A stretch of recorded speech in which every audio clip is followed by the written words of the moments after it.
ইন্নাল হামদুলিল্লাহ ওয়াসসালাতু ওয়াসসালামু আলা রাসূলিল্লাহ আম্মা বাদ।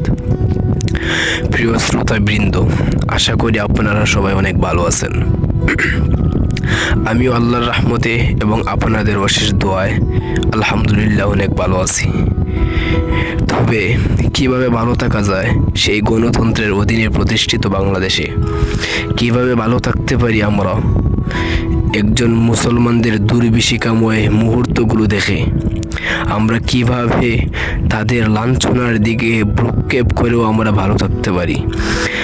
আশা করা যায় মুসলিমরা যদি এভাবে চলতে থাকে তাহলে তো তাদের গ্লানি মাখা জিন্দেগিটা একেবারে বরবাদ করে ফেলবে।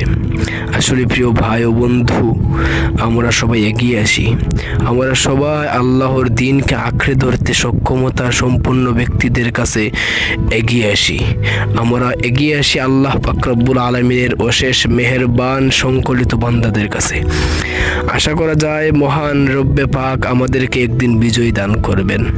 হে প্রিয় দুস্থ বুজুর্গ, আপনারা অনেকেই অনেক কিছু বলে থাকেন, কিন্তু ভাই সেই গণতন্ত্র নামক বিষ বাংলাদেশের মাটিতে ঢেলে সেই গণতন্ত্রকে তোমরা প্রমোট করে যে কি একটি ক্ষতি করেছো, সেই ক্ষতি ইসলাম কখনো পুষিয়ে নিতে পারবে না বাংলাদেশের মানুষদের মাধ্যমে।